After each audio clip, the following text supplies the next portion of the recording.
Voilà, donc je vous confirme que l'enregistrement vient de démarrer, sur cette visio et puis, bah, écoutez, je vous propose peut-être qu'on commence. Monsieur Silseth nous rejoindra le cas échéant ou peut-être a-t-il été retenu. Sinon, bah, on lui enverra du coup le lien de cette vidéo.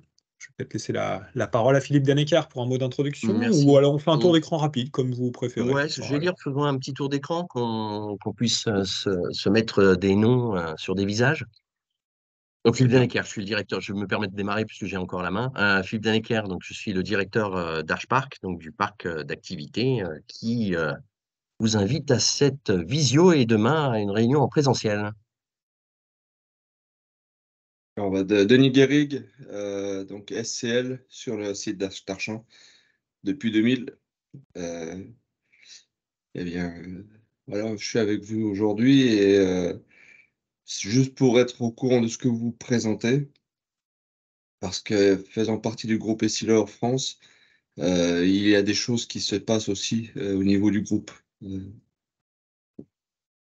donc, c'est pour me tenir au courant que je suis avec vous. OK.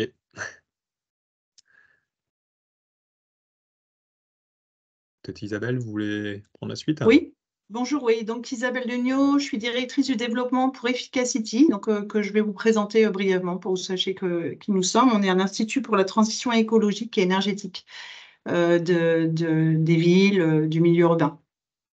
Très bien. Si, peut-être les représentants de Proudride, monsieur Gréa? Fanny Roux et Antoine Gréa de Podrid. On est propriétaire de 7 bâtiments sur Actitech et de quelques lots de copropriété sur Actipro. Corentin?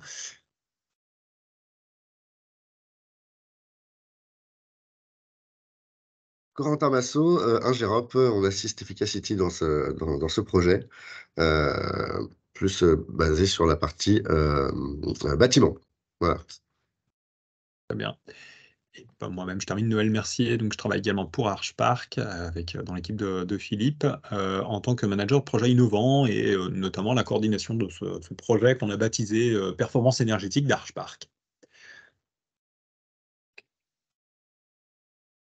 J'introduis et on pourra ainsi développer, débattre, informer. Alors, en tant que représentant des élus du parc et en gestion de ce parc, vous vous doutez bien que comme toutes les entreprises et les citoyens, nous sommes à la fois face à une facture énergétique qui se développe, qui s'accroît, qui pourrait même ne pas trop baisser, et nous sommes également et surtout dans une urgence climatique qui nous interpelle et va sans doute demain nous amener à faire de nouvelles politiques, on va dire, de la bifurcation même, puisque c'est le mot qui est employé la plupart du temps dans la transition.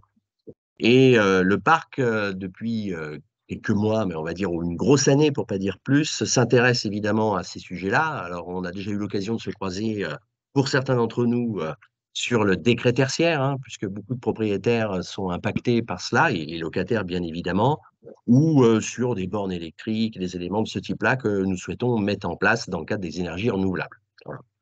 La question s'est posée pour nous d'une manière plus globale et en tant qu'adhérent du pôle de compétitivité TENER10, nous avons interrogé ce pôle sur qu'est-ce qui était, à l'échelle d'un parc, possible d'être mis en œuvre en termes d'analyse, d'état des lieux, d'opportunités d'énergie renouvelable, de consommation, d'autoconsommation, voire de smart grid.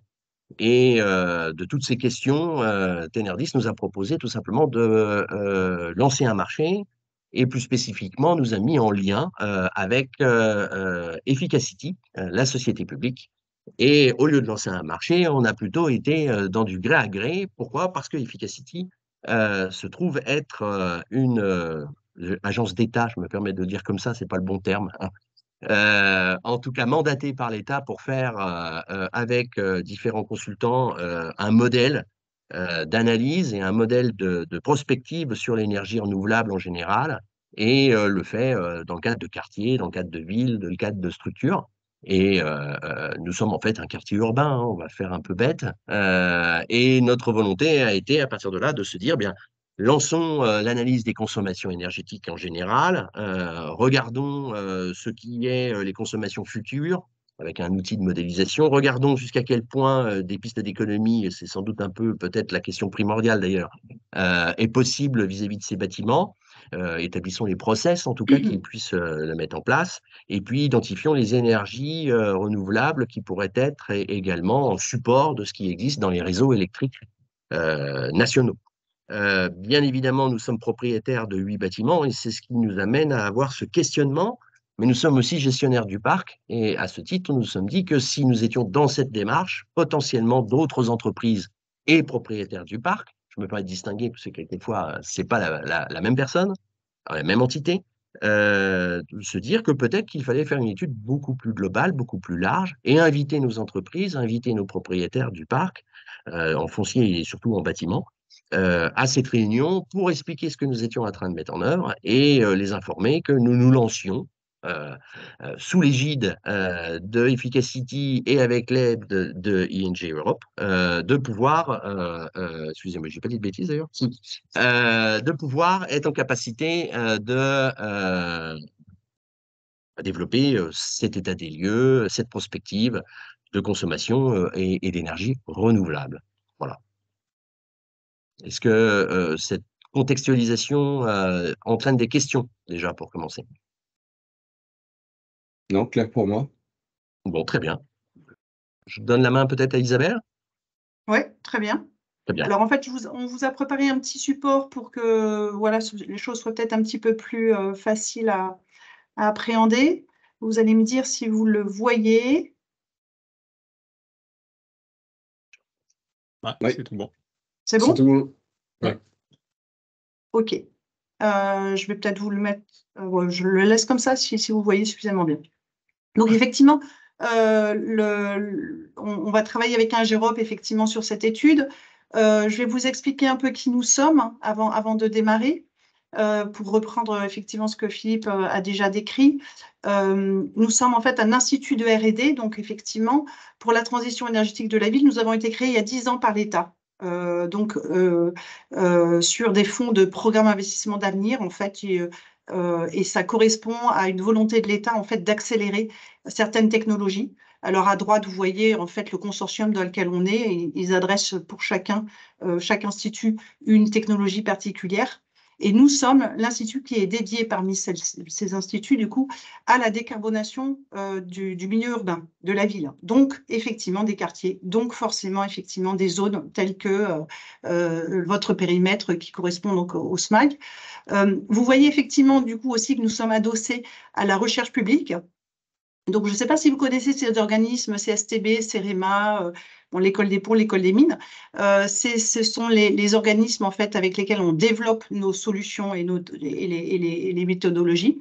Et nous sommes aussi, comme vous l'avez vu, donc moitié public État, hein, donc en fait adossés aussi à toute l'expertise technique française de la décarbonation. Donc, c'est la R&D en fait des énergéticiens et de l'ingénierie. Donc, vous allez trouver en effet, si vous voyez mon curseur notamment un GEROP, qui est donc présent ici aujourd'hui, représenté par Corentin.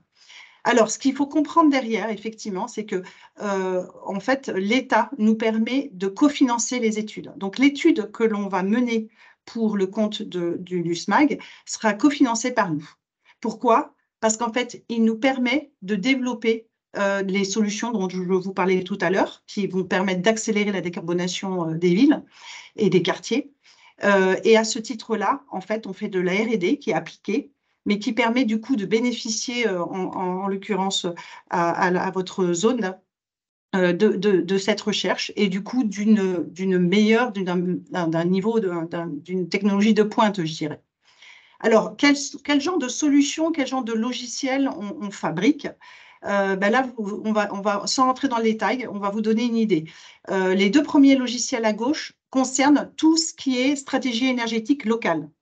Donc, on va en fait mener une première étude avec ce logiciel Energy Mapper qui est capable en fait, grâce à des couches de données que l'on a renseignées, auxquelles on est abonné en partie, mais aussi qu'on a renseignées nous-mêmes, on va être capable en fait d'identifier de façon exhaustive tous les gisements énergétiques et leur potentiel exploitable, c'est-à-dire réel. On inclut dedans tout ce qui est récupération de chaleur fatale, ce qui vous concerne du coup notamment. Et le logiciel, donc Power10, il est capable en fait de faire de la simulation énergétique dynamique, donc ce qu'on retrouve dans les bâtiments, mais qu'on transfère aujourd'hui à l'échelle des quartiers, voire des villes. On est capable de simuler 200 bâtiments, par exemple, de façon dynamique, sur un pas de temps horaire. On va y revenir. Les logiciels UrbanPrint, c'est un logiciel aujourd'hui qui est très largement appliqué, en fait. Il permet en fait d'évaluer les impacts environnementaux en analyse cycle de vie, poste par poste, contribution par contribution, en amont de la conception d'un projet. Il va moins vous concerner à l'heure actuelle, mais je voulais simplement vous dire à peu près tout ce qu'on adresse. Et le dernier, donc, c'est plutôt tout ce qui est batterie, pilotage des microgrids pour l'optimisation et le dimensionnement par exemple, de PV en autoconsommation. Voilà, donc ça vous donne un peu une idée de ce que l'on fait. Appliqué, en fait, au cas de Archpark, ce que l'on va mettre en place comme méthodologie, et qui vous concerne en particulier, vous, les entreprises, ce sont les 2 premiers points. On va donc en fait identifier quels sont les besoins de production de chacun des bâtiments sur la zone, et on va les comparer et les associer donc au système énergétique, c'est-à-dire aux consommations des systèmes énergétiques disponibles, mais aussi en allant chercher aussi tout ce qui est potentiel ENR et R, comme on venait de le dire, ce qui va permettre en fait d'aller chercher plus loin tout le potentiel, et donc du coup aussi regarder tout ce qui peut se passer au-delà ou en périphérie de votre zone pour trouver les meilleures solutions. Ce qui est très innovant dans ce que l'on va faire, c'est qu'on va scénariser. C'est ça qui est vraiment le plus innovant, ce qui est la partie la plus innovante. Au-delà du fait qu'on va aller chercher tout ce qui peut être énergie renouvelable et récupération de chaleur, on va aussi en fait scénariser, parce qu'en fait, voilà, les logiciels que je viens de vous présenter permettent en fait de scénariser et voire même de prioriser quels sont les meilleurs scénarios parmi ceux qu'on va avoir identifiés pour optimiser les stratégies d'approvisionnement et de stockage. Ce travail donc préliminaire permet ensuite donc cette simulation énergie dynamique, et à l'issue duquel on est capable donc de choisir les investissements, les modes de financement les plus adaptés, et donc les modèles économiques en fonction des projets. On va donc relever, on a identifié, on a déjà a priori identifié qu'on pourrait simuler pour retenir 2 options, parmi lesquelles donc c'est forcément ce qui nous permettra d'accéder à des économies d'énergie les plus intéressantes, voilà, qui pourront en fait être retenues. Là, excusez-moi, je suis pas très, ma phrase n'est pas bien construite. Alors, quels sont les bénéfices pour vous? Les bénéfices pour vous, les entreprises, c'est forcément réduire votre facture énergétique, mais en la verdissant. Donc, c'est tout l'enjeu d'aller chercher des énergies renouvelables et de récupération. Alors, pourquoi? Eh bien, parce qu'en fait, comme on vient de le dire, la scénarisation va nous permettre de trouver l'approvisionnement le plus adapté à votre besoin et au meilleur prix, grâce à ce système de scénarisation. On va aller chercher donc pour chaque source ENR le système énergétique qui va être le plus adapté, grâce à une centralisation des données géolocalisées. Donc, c'est ce que le logiciel que je vous ai présenté en premier, là, le deuxième logiciel Power10 est capable de faire. On va être capable, donc, grâce à l'étude de scénarii d'amélioration de la performance énergétique des bâtiments, on va être capable de réduire, du coup, les coûts énergétiques, en particulier en optimisant les process et en intégrant les récupérations de chaleur, et notamment donc, les chaleurs fatales. Et donc, tout ça se fait sur un pas de temps horaire précis, réel, au plus près en fait de la réalité, On intègre la consommation et le contenu carbone de l'énergie, la part donc forcément des énergies renouvelables de récupération, et le prix de vente de l'énergie actualisé. Et c'est ce qui va nous permettre, du coup, en amont, d'éviter les surdimensionnements des systèmes énergétiques, typiquement réseau de chaleur, et tout cela donc en phase de conception. Donc voilà pourquoi en fait l'intérêt pour vous est double, c'est qu'à la fois donc vous bénéficierez de ces économies d'énergie et à la fois en fait d'une possibilité de communication en termes du coup d'approvisionnement propre. D'autres bénéfices, c'est qu'en fait, comme le disait M. Dannecker, nous représentons un tiers de confiance parce que nous sommes adossés en fait au bureau d'études pour le coup d'État que sont le CSTB et le CEREMA. Et on met en œuvre en fait des technologies et des méthodologies de pointe. On observe une neutralité vis-à-vis des stratégies recommandées parce qu'on n'a pas de biais en fait sur une solution particulière. Et donc, en fait, cet accompagnement se fait, comme je vous le disais, de façon cofinancée en recherche et développement. Voilà donc à peu près pour vous les bénéfices. Est-ce que vous avez des questions à ce stade? Est-ce qu'il y a des choses qui n'étaient peut-être pas assez claires auxquelles je pourrais répondre avant que je vous parle encore, on vous parle encore un peu plus de vous? C'est bon? Donc, alors, voilà, alors justement, donc, les conditions de succès de cette étude, elles dépendent grandement justement de vous, de tout le monde, de tous ceux qui sont sur le périmètre d'Archpark. Donc, forcément, c'est vous, les entreprises, les propriétaires bâtiments, le SMAG. Et en fait, cette partie qui va vous revenir et qui conditionne le succès de ces bénéfices, je vais passer la main à Corentin pour qu'il puisse donc vous en dire un peu plus.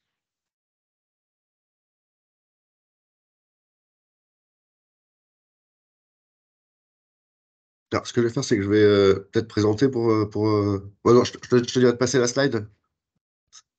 Isa, Là, ou tu veux tu que as je pas la représente? votre slide? Non, c'est bon. Mais je te dirais de passer les slides parce que je ne Oui, pourrais pas oui, les passer. oui, bien Voilà, sûr. travail d'équipe. Oui, bah, du coup, donc, Corentin, moi je vais vous présenter la partie, justement, les contributions, ce qu'on attend de vous. Alors, je vous rassure, on va pas vous demander de faire de longs et larges calculs, mais voilà, on va avoir besoin de votre implication dans la démarche.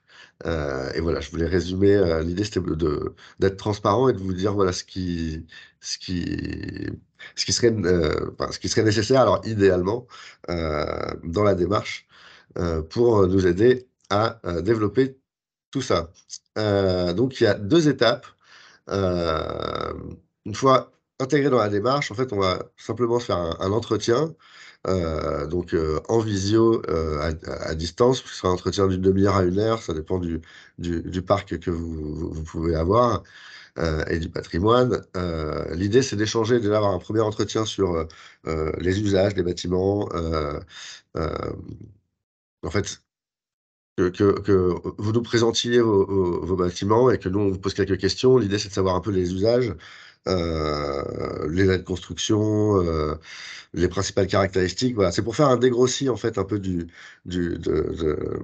votre patrimoine, pour que nous, l'objectif de cette première phase, c'est qu'on puisse déjà créer les modèles. C'est-à-dire qu'on va créer les modèles sur les premières hypothèses, ce qui fait que ça nous permet ensuite de les compléter tout au long de l'étude et puis de les envoyer à Efficacity pour qu'ils les modélisent, etc., etc. Donc, vous nous présentez les bâtiments, on vous pose des questions, vous y répondez si vous pouvez, on est en début de phase, il n'y a pas de problème. Voilà, c'est un peu un échange informel pour dégrossir les choses. Et ce sera aussi l'occasion de de vous présenter aussi les données d'entrée idéales. Alors je dis idéales parce qu'on n'a pas toujours toutes les données. L'idée, c'est nous, pour pouvoir l'objectif de cette étape, c'est de récolter des données d'entrée pour créer un modèle numérique représentatif de votre bâtiment, pour qu'ensuite on puisse l'utiliser au même titre que tous les autres bâtiments pour justement faire cette étude macro à l'échelle du parc. Et donc, plus on a de documents, bah, meilleure est la simulation et plus elle colle à la réalité, quoi. Donc bon, là j'ai cité quelques exemples, bah, voilà, des plans si vous en avez, les DOE de construction pour les bâtiments les plus jeunes, parce que pour les plus vieux en général, on a des difficultés à les retrouver. Des DOE s'il y avait eu des travaux réalisés euh, sur le bâtiment depuis que vous y êtes, ou des choses comme ça. Et voilà, on fera la synthèse de cet échange. On vous transmettra un compte-rendu d'entretien de ce petit atelier. Et puis nous, on pourra passer à la préparation des modèles. Ensuite, là, il y a du temps un peu masqué. C'est bon, si l'idée, c'est de pouvoir peut-être regrouper les documents que vous avez et nous les transmettre entre-temps et planifier une visite. La deuxième étape, ce serait de venir à Archpark. La prochaine slide, s'il te plaît. Merci. L'idée, c'est donc de venir à Archpark et que on puisse visiter les bâtiments pour récolter les données complémentaires et puis surtout voir un peu les systèmes et autres. Donc ça, pour le format, donc c'est sur place.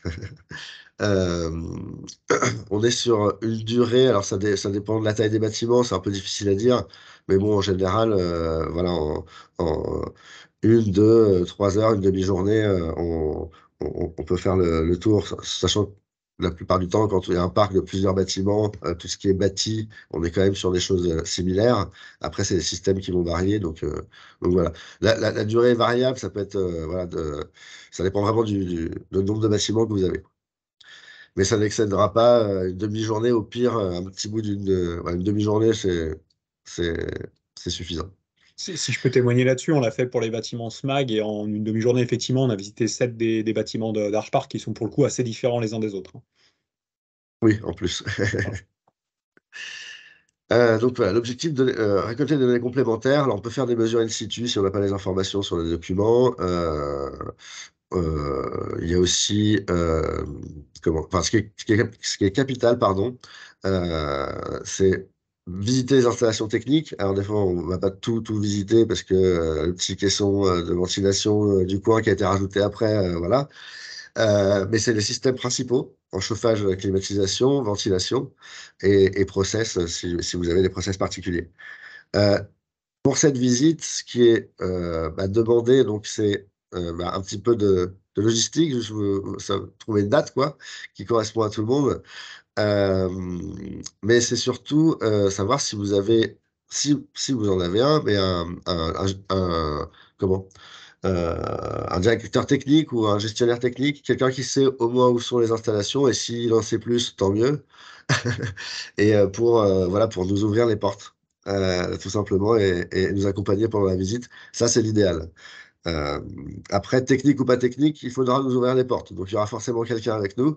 Après, si c'est un technicien, c'est un plus. Voilà. Nous, avec le SMAG, on a eu la chance d'avoir le directeur technique du site. Effectivement, il avait beaucoup d'infos et il y avait aussi une personne qui était en charge des travaux de rénovation du bâtiment. Il connaissait le sujet sur le bout des doigts. Donc, voilà, c'était très appréciable. Idem, on vous transmettra un compte-rendu de visite, hein, et nous, cette étape va nous permettre de consolider les modèles. Et du coup, on va plus les détailler et puis nous permettre après d'avancer, de les recoller à des consommations. Dans les documents, il y a aussi les factures que j'ai oublié de vous dire. Si vous avez des factures énergétiques ou des choses comme ça, que ce soit du gaz, de l'électricité ou des choses, ça nous permet de recoller les modèles et d'être le plus proche de la réalité possible pour la suite. Donc, c'est deux étapes qui se déroulent en début de mission. Si tu peux passer la slide suivante, s'il te plaît, Isabelle. C'est une mission globale qui s'inscrit sur la durée quand même. Donc, on a toute cette première phase de collecte d'informations, de modélisation des bâtiments, puis de modélisation de cet ensemble de bâtiments autour de la stratégie d'approvisionnement d'énergie et en énergie renouvelable, ce qui nous permet de développer des scénarios. Et ensuite, on va aller plus dans le détail pour les modélisations énergétiques et, et définir les scénarios finaux. Donc, c'est une étude qui prend, c'est une démarche globale qui est sur du moyen terme. Donc, on vise le deuxième semestre 2024, hein, c'était ça, Noël. Donc, c'était aussi un peu pour vous montrer que on a besoin de votre contribution au début. Après, on vous laisse tranquille. C'est-à-dire qu'après, une fois qu'on a les données, du coup, on peut avancer. Donc, vous, ça vous coûte effectivement un petit peu de temps. Là, j'ai inscrit 1 heure d'entretien et 1 journée. Alors, dans la journée, je considère qu'il faut chercher les documents des fois. Ça peut prendre un peu de temps. Ça dépend aussi de la taille du parc. Donc voilà. Donc, c'est aussi pour montrer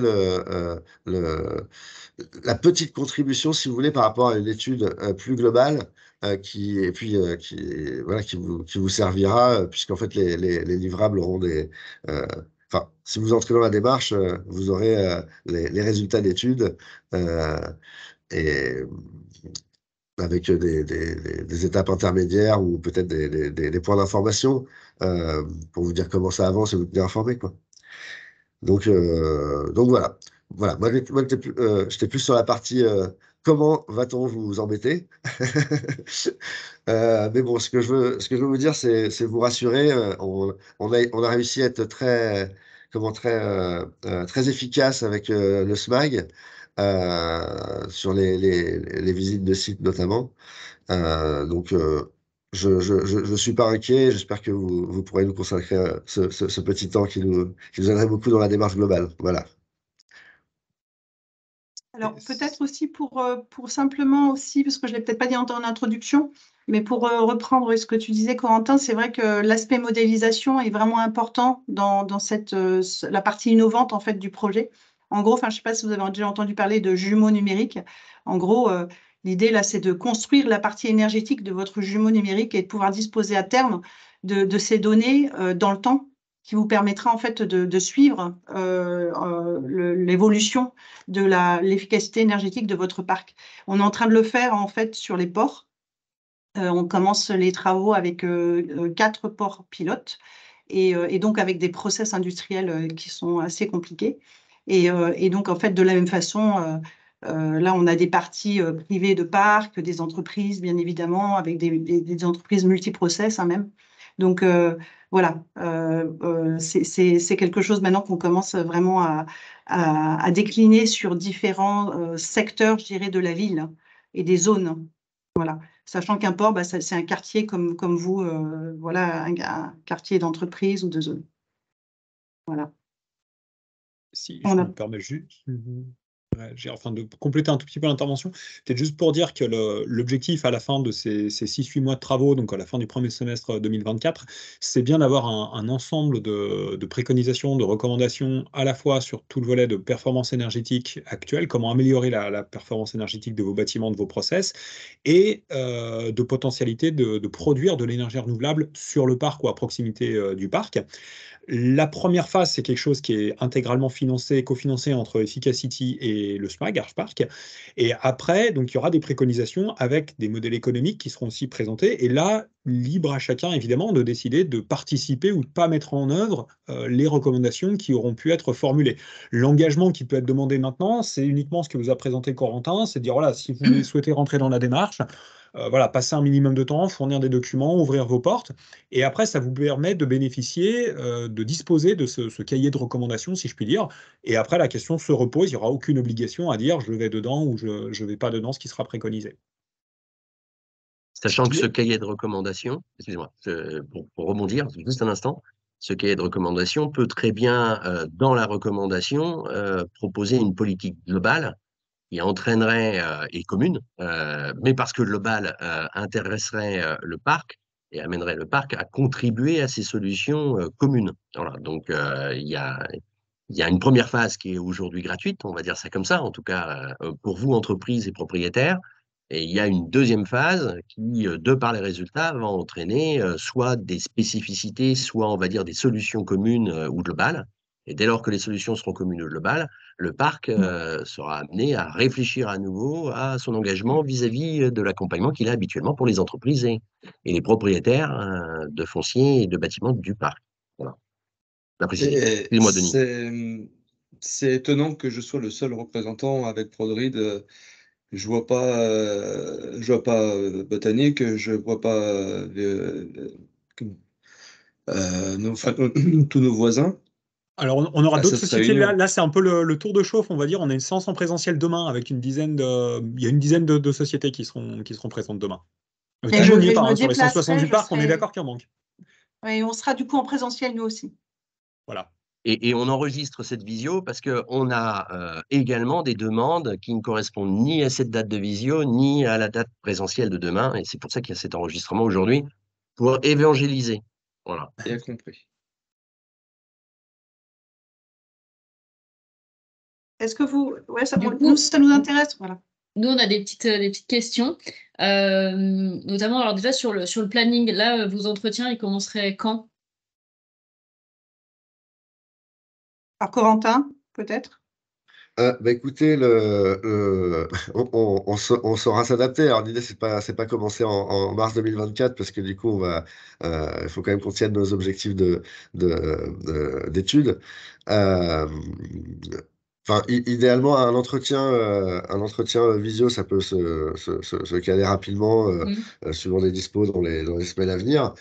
Pour la visite, nous, enfin, on sait se rendre disponible. Idéalement, alors moi je vous donne l'idéal, hein, il n'y a pas d'obligation, mais en fait, idéalement, plutôt c'est, mieux c'est. Comme ça, nous, on commence à, comment avancer sur l'étude. Je ne sais pas, moi, si en décembre, début décembre, vous avez des disponibilités. Après, c'est Euh, plus. Alors, nous, pour le coup, on est propriétaire, mais pas occupant de nos locaux, que ce soit sur Actitech ou sur ActiPro. ActiPro, c'est encore un cas plus particulier parce qu'on est en copropriété, du coup, on n'a que certains lots. Mais c'est surtout que du coup, nous, on aura aussi l'obligation de prévenir nos locataires parce que les visites, ce sera chez eux, dans leur partie privative. Après, vous trouvez les années de construction, enfin voilà, certains documents, ça on les a. Tout ce qui est facture, notamment sur leur partie privative, c'est des choses qu'il faudra qu'on leur demande. Ça peut être compliqué à obtenir, je ne le cache pas. alors ça, on en est conscient. C'est pour ça que je précise bien, c'est idéalement. C'est-à-dire qu'en fait,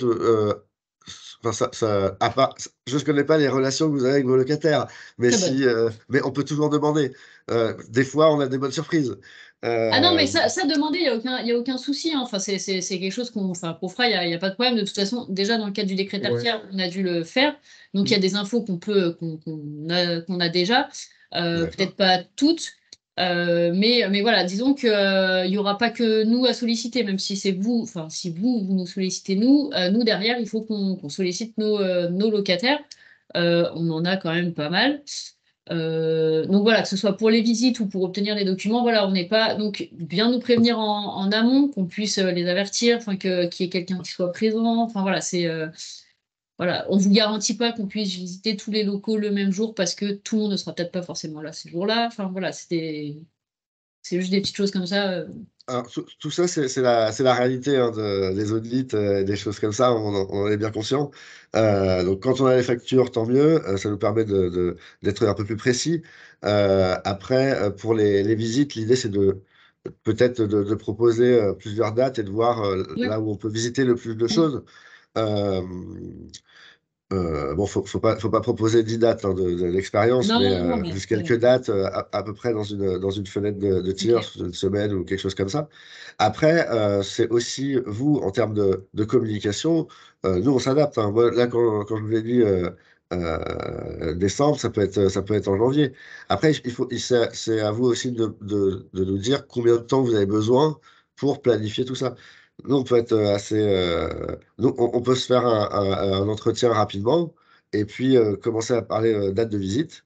Et Ouais. puis, on se fait quelques propositions, nous, on bloque les créneaux, et puis bon, on attend le Je retour pense que de ce sera nos le mieux de locataires. faire l'entretien après assez rapidement et on répondra à tout ce qu'on pourra au moment de l'entretien. Très Après, bien. derrière, si la visite est un petit peu décalée parce qu'on n'a pas reçu tous les documents ou a réussi à avoir assez de locataires qui nous répondent, bon bah voilà, après, on décalera.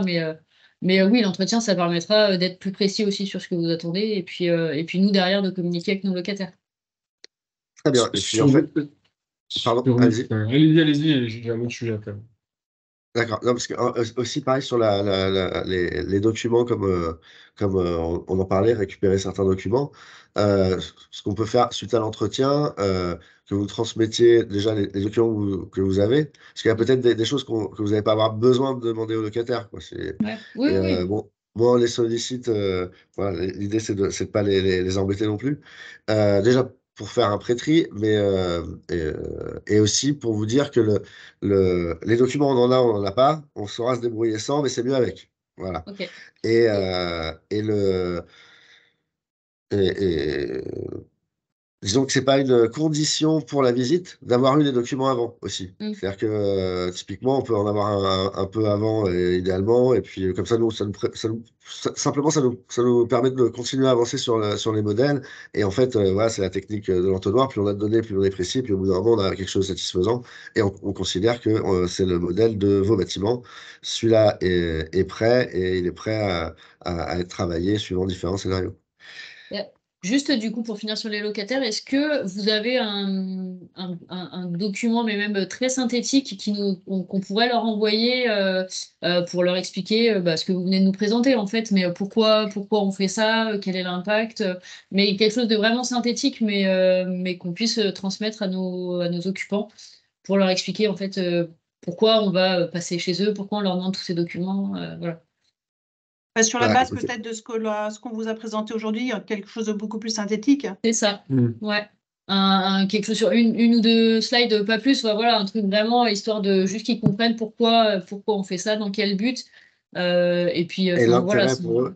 En fait, Ouais, nous, c'est un peu ça, c'est que sachant que visiblement, c'est pas vous qui centralisez l'énergie, c'est eux qui ont leur contrat à oui, l'énergie. certain. Donc, Ça dépend certains, des bon sites. bref, voilà, ça dépend des sites, on en reparlera justement. Sinon, c'est trop simple.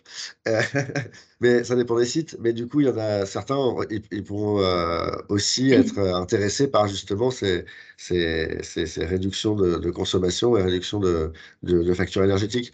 Donc, je pense que dans le volet, on présentera la démarche. Peut-être euh, expliquer que c'est la seule contribution qu'on va leur demander, entre guillemets, de donner des documents et de visiter. Et ensuite, ils auront les retombées des études pour eux, quoi. Après, les Ah, retombées des études, on verra si oui, on les communique, enfin, on leur communique ou pas. Mais au moins, c'est juste pour qu'ils sachent pourquoi on les sollicite, pourquoi on leur demande des factures qui sont privatives, pourquoi on va passer dans leurs locaux. Enfin, voilà. très bien. Parce que ce sera sujet à question, forcément. Ah bah c'est normal, hein, mais voilà.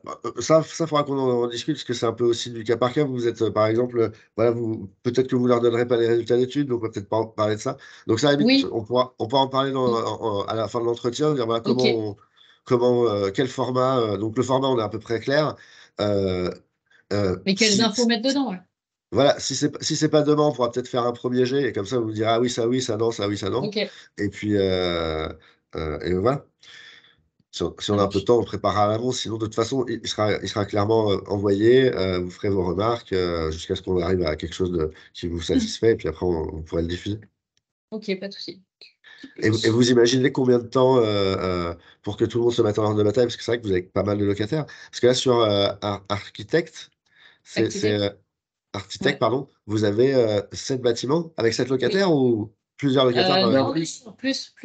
Parce Ouais, qu'il y c'est a ça, hein. il y a des sites où il y a 6 locataires, 5, 6 locataires. En fait, il y a des sites monolocataires où un bâtiment correspond à un locataire. Par contre, il y a des sites où on peut avoir oui, 6 locataires, Ouais, 6. 3. De toute façon, sur les sites multilocataires, ce sera très certainement moi qui vous accompagnerai pour les visites techniques. Sur les monologues où les locataires gèrent leur contrôle d'accès, enfin tout simplement l'accès à leurs locaux, pas le choix que de passer par eux, quoi. Donc, Très bien. Donc ça dépend complètement des sites. Juste sur les factures d'énergie à vous transmettre, vous cherchez quoi comme période de consommation? 1 an, 2 ans? Enfin, c'est quoi les données que vous avez besoin?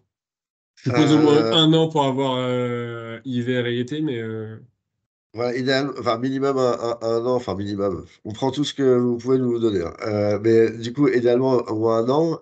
Après, c'est aussi si on a plusieurs années, ça nous permet de voir un peu les évolutions. Nous, après, on peut regarder par rapport au DJU si c'est lié à la froideur de l'hiver ou s'il y a un changement d'activité, par exemple. Après, c'est aussi les mettre, euh, les mettre en corrélation avec les locataires. Parce que si vous avez un locataire qui faisait des gros process je sais pas, de ventilation ou de chauffage, et puis l'année d'après, il y a quelqu'un d'autre, juste savoir que. En fait, ce qui est important, c'est d'avoir les dernières factures quand même. Parce que le dernier locataire, bon, on va partir sur le fait qu'il est encore là et qu'il va rester. Donc, c'est sur ces consommations énergétiques-là qu'il faudra. Donc, pour répondre mieux à votre question de façon plus concise, pardon, c'est les factures des derniers locataires et sur je vais pas dire la plus longue durée possible, mais bon, sur les 2 ou 3 ans, ça nous permet d'avoir un bon panel. ok. Voilà. J'avais une petite question pour Essilor, donc Monsieur Géric. Vous disiez que vous aviez aussi du coup en interne dans le groupe une stratégie, j'imagine, justement soit d'efficacité énergétique, enfin je ne sais pas. Donc quel est-il en tout cas pour ce qui concerne Archpark? Est-ce que ça aura une incidence? Alors pour l'instant, je ne pense pas. On va dire le seul projet dans lequel pour l'instant on est impliqué, c'est l'installation de bornes électriques, puisque ici on est en train de négocier avec un partenaire l'installation de bornes électriques sur tous les sites français. Et ils nous ont inclus, je crois qu'il y a 9 sites, ils nous ont inclus pour 3 bornes. Donc je sais qu'ils sont dans un process actuellement d'élection du partenaire, de sélection et d'élection donc. Donc rien n'est encore défini. Et là, on est appliqué. Pour la consommation, pour les économies, pour l'amélioration des bâtiments, pour l'instant, il n'y a rien engagé. Mais je sais que chez eux, ils ont des projets. Et pour l'instant, ils ne m'ont pas contacté pour inclure le bâtiment SCL dans leur projet. La seule chose que l'on a fait, nous, au niveau SCL, ça a été de répondre au décret tertiaire avec l'aide d'un consultant AD Éco-Conseil attenant qui est au BNI, que vous pouvez voir tous les mardis matins, si jamais, qui nous aide dans cette démarche-là.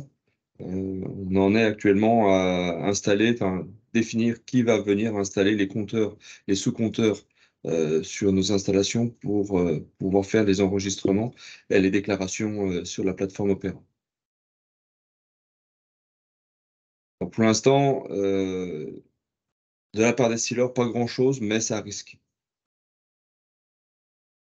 Et du coup, pour aller un petit peu plus loin, la démarche telle qu'on vous l'a présentée là, c'est quelque chose qui vous semble intéressant pour le site SCL ou quel serait votre retour?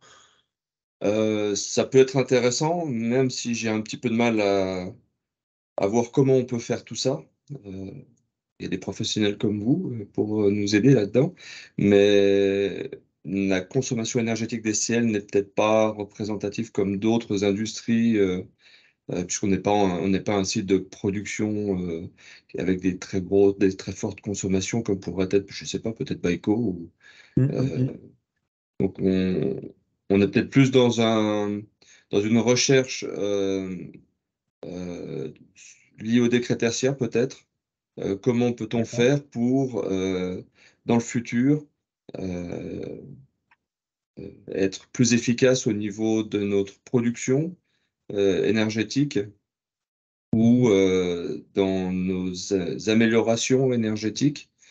On peut parler de ventilation, on peut parler d'isolation, on peut parler de plein de sujets qui nous permettraient, dans le futur, d'optimiser nos factures, c'est clair. Bah, je me permets de rebondir justement là-dessus, parce qu'en fait, dans la démarche là, proposée, il y a un volet où Bon, pour les bâtiments neufs, on va pas faire des préconisations de travaux, parce qu'il y en a quelques-uns, mais pour des bâtiments qui sont un peu anciens, on a un regard critique, et puis peut-être que pour certains scénarios ENR, on serait peut-être plus adapté avec des bâtiments plus performants, et donc du coup, proposer des améliorations qui peuvent, voilà, les améliorations les plus pertinentes, hein, on va pas aller dans le détail, on reste quand même sur quelque chose de macro, mais donner déjà des préconisations. À travers l'étude, on peut étudier certains scénarios d'amélioration des bâtiments avant les scénarios ENR, si vous voulez. Enfin, les deux, en fait. C'est multi-scénario. Donc, on fera sans travaux, avec travaux. Et puis, si les travaux, on voit que ça peut vous aurez aussi des recommandations à l'échelle pas que commune, hein, il y aura aussi à l'échelle de votre bâtiment, de vos bâtiments. Les recommandations, les préconisations de travaux que vous pouvez faire, elles s'accompagnent d'une estimation financière ou c'est simplement des précaux en travaux qu'on doit réaliser? Non, oui, bien sûr. L'idée, c'est de donner un budget et puis également aussi un retour sur investissement. Enfin, mise en place d'énergie renouvelable. Voilà, si c'est pas rentable, ça ne se fait pas, hein. On le sait que les travaux, il faut qu'il y ait un intérêt. Alors, il y a la dimension confort qui peut fonctionner aussi, mais en général, c'est quand même le financier, le nerf de la guerre, quoi. Donc oui, ce sera. Il y a le dernier volet justement sur les scénarios retenus. L'idée, c'est voilà, encore une fois, d'avoir beaucoup de scénarios, que ce soit à l'échelle des bâtiments, puis de la production du site, et que on arrive à retenir deux options euh, euh, qui sont pertinentes. Alors ça, c'est pour la partie macro, mais après, sur la partie bâtiment, on pourra faire quelques précaux. Après, libre à vous il n'y a aucun engagement, si vous voulez, sur la partie travaux, hein. Vous faites ce que vous voulez. C'est ça. Alors, l'engagement qu'on demande, c'est vraiment voilà, ce qu'a évoqué Corentin de communication de visite. Et Et d'ouvrir la après, porte. chacun sera libre, sur la base des préconisations, de dire bah, ça m'intéresse pas. Comme l'évoquait aussi Philippe, hein, il y aura sans doute, alors sur les bâtiments, ce sera sans doute des préconisations individuelles, mais sur la vallée de production, on peut tout à fait imaginer qu'il y a des choses en collectif. Et là aussi, la question se reposera parmi les gens concernés de dire bah, moi, je suis partant ou je suis pas, en fonction des choix d'investissement qui seront faits, d'un montage aussi d'un véhicule, on va dire, juridique ou autre, pour porter ces investissements, porter ces équipements-là. Donc voilà, chacun aura sa liberté, hein. Pour l'instant, on ne demande aucun engagement sur la suite, évidemment. Là, le but, c'est quand même d'avoir une vue d'ensemble du parc dans son maximum. Mais C'est ça. imaginons des sociétés ne veulent pas, ne serait-ce que de faire l'étude. Ça garde Bah, son sens ou enfin après on aura oui par bâtiment, mais alors, enfin, pour ma part, hein, si je peux me permettre, je pense que ça garde son sens. Évidemment, le plus il y en a, le mieux c'est. Et le plus il y en a, je dirais surtout de signifiantes, significatives. Voilà, s'il y a un bureau de 20 mètres carrés où ça part pas, enfin la personne part pas, c'est peut-être pas très grave. Voilà, donc le plus il y en a, je dirais, le mieux c'est. Maintenant, même s'il y en a que 10, 20, 30% des consommations énergétiques qui sont concernées, je pense que ça a néanmoins un intérêt. Rien n'empêche aussi à ce qu'il y ait des gens qui puissent peut-être rejoindre la démarche en cours de route. Alors là, on verra comment on rattrape sur le volet diagnostic et autres. Mais si on a demain un équipement collectif, un réseau de chaleur ou que sais-je, on peut aussi imaginer qu'à un terme, 1 an, 2 ans, 3 ans après, des gens puissent se réintégrer dessus. Donc voilà, on essaie vraiment d'évangéliser, comme disait Philippe, je crois tout à l'heure, un maximum de gens, de toucher tout le monde. On a invité tout le monde. On espère qu'un maximum va rentrer dans la démarche, mais voilà, il y aura de toute façon une taille critique sans doute, puisque on a peut-être, enfin vous l'avez compris, hein, le SMAG est parti dedans, donc on a 8 bâtiments nous sur les 45 du parc, donc ça fait déjà une certaine taille. On a quelques équipements publics, et puis on a bon espoir. Voilà, il y a plus d'une dizaine de sociétés, de propriétaires entre aujourd'hui et demain qui sont intéressés. Quelques autres à qui on va relayer la vidéo, donc on espère sous quelques semaines avoir un pool relativement important qui partira. Mais on sait qu'on n'aura pas tout le monde non plus, il faut être clair. là Après, vous il avez faut pas convoqué oublier les propriétaires, c'est ça? On a invité les les entreprises, entreprises essentiellement utilisatrices, les les propriétaires, bien propriétaires. évidemment. Ouais. Sachant que nous avons une extension, une réserve foncière de 18 hectares, et que cette réserve foncière de 18 hectares, nous allons lancer l'ouverture dans les mois qui viennent. Alors, bien évidemment, ça ne se fait pas en 5 minutes, vous inquiétez pas, hein, ou inquiétez-vous, je ne sais pas dans quel sens il faut le prendre. Toujours est-il que cette réserve foncière, si on l'ouvre entre les études, les recours potentiels, le plateformage, la commercialisation, il va se passer 2 à 3 ans. Hein, je me permets d'être malheureusement pessimiste. Et donc, cette extension dans 2 ans nous rejoint, 18 hectares avec forcément des entreprises qui voudront s'installer dessus. Donc forcément, nous, on est en train de réfléchir à un réseau de chaleur. Hein. Alors, c'est l'étude qui nous dira si c'est pertinent ou pas, bien entendu. Mais ça veut dire aussi qu'on va démultiplier le nombre de bâtiments, le nombre de toits, le nombre de lieux, le nombre j'allais dire de délaissés, c'est pas le terme, mais en tout cas de zones photovoltaïques, pourquoi pas de méthanisation possible à l'échelle du parc, je ne sais pas. De géothermie, hein, je ne vais pas me mettre à vous donner tout. Alors l'éolien, j'y crois pas, et je pense que nos experts sont d'accord avec moi. Et tout ceci peut amener une masse critique qui nous permette justement d'envisager des investissements à l'échelle du SMAG, je ne parle pas d'entreprise, et qui, entreprises évidemment hébergées ou implantées en tout cas sur le parc, soient amenées à se connecter à ce réseau, si réseau il devait y avoir. Voilà, donc c'est aussi notre intérêt à nous, alors à nous tous, mais au SMAC bien entendu, de faire cette analyse et de la réfléchir à une échelle globale, à une échelle prospective, à une modélisation, hein, si on parle d'outils, qui lui permettent de dire on pourra investir dans quelque chose de profitable à tous et de commun à tous. Et alors le commun, c'est sans doute une modélisation juridique cette fois-ci, mais un véhicule juridique à mettre en œuvre. Mais des coopératives existent, hein, on n'est pas obligé de partir dans du compliqué non plus. Ce sera compliqué quoi qu'il arrive, mais on va dire, on peut simplifier aussi les choses. Mais pour pouvoir se lancer, il ne faut pas juste écrire qu'on veut un réseau, il faut vérifier que ce réseau ait une pertinence. Et c'est ça qui est un peu l'enjeu pour le SMAG et pour les entreprises, bien entendu, du parc sur cette approche qui nous est proposée par un GEROP et Efficacity. Voilà. Et je me permets de rebondir, il y a aussi le caractère, un réseau de chaleur, ça peut être conçu évolutif, si vous voulez. Parce que les points de production, ça se fait de moins en moins d'avoir un énorme point de production, à part si vous avez une usine d'incinération, donc là c'est tout bénef, mais sinon, voilà, un réseau de chaleur peut se déployer et évoluer avec le temps. Donc en fait, ça peut être aussi... Évidemment, nous avons des communes autour de nous qui peuvent être intéressées. Oui, tout à fait. Oui, on peut, ça, j'avais même pas, Entre autres. en élargissant encore plus, mais déjà rien qu'au sein du parc, s'il y a des gens qui sont pas dans la démarche, je sais pas, des changements de propriétaires, qui finalement, ah bah, nous, on serait bien allés dans la démarche, je pense pas que c'est complètement, Oui, bien évidemment. impossible. Une fois que le réseau de chaleur est mis en place, on sait raccorder les nouveaux gens. Il faut toujours avoir un petit peu de réserve pour les nouveaux arrivants, c'est effectivement.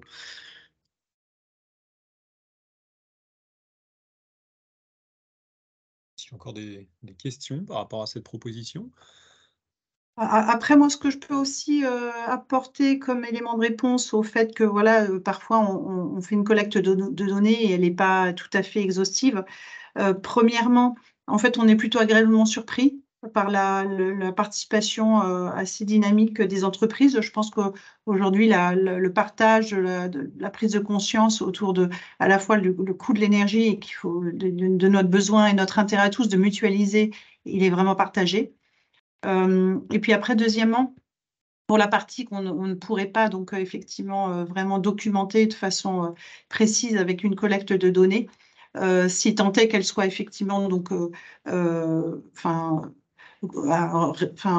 réduite à une partie congrue du parc, nous on est capable en fait de modéliser, mais sur des ratios effectivement qui seront un petit peu plus grossiers, donc moins précis. Mais voilà, ça ne devrait pas en fait contrevenir du coup à la qualité de l'étude.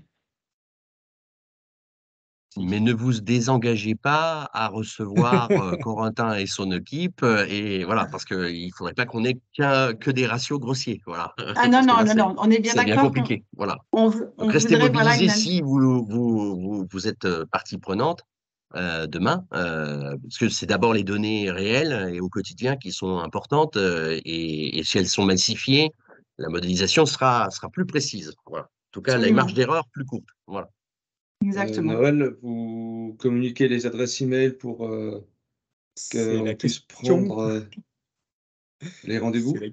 Ouais, c'est la question que j'allais poser. Si effectivement, vous, au niveau de SCL, Denis, ou au niveau de Prodrid, voilà, vous nous confirmez l'intérêt. Moi, ce que je voulais vous proposer, c'était effectivement de faire une mise en lien avec échange des adresses email, de manière à ce que Corentin, je pense que ce sera vous, hein, puisse se rapprocher de vous autres, et puis voilà, de mettre en place quel est ce premier temps de rendez-vous, puis la visite, si ça vous convient.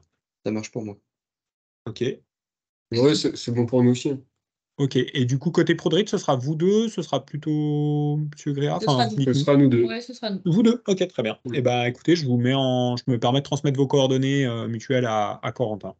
Très bien. Pas de Sachant problème. que, bien entendu, comme vous rentrez dans le Très bien. process, on fera des points, hein. Je me permets peut-être de dévoiler des choses, mais on fera des points alors réguliers, en tout cas à Temporis, quand on aura des résultats et qui permettront bien évidemment d'échanger tous ensemble. Alors, de nouveau en visio, ce qui est peut-être pas très pratique, mais plus simple au niveau calendaire, ou en présentiel. Très bien. Ça marche. C'est noté. Eh ben, c'est très bien, c'est super. C'est Ok. parfait. Bon, impeccable. Bon, Merci à je tout vous le monde laisse alors. communiquer alors. Ouais, Merci. je vous fais Merci à cette tous. mise en Merci lien beaucoup. très vite. Merci à Merci. tous et à Merci, demain. bon pour après-midi. ce qui me Merci, concerne. bon après-midi à À toutes et demain. tous. Au Bon revoir. après-midi. Au Au revoir. revoir, à demain.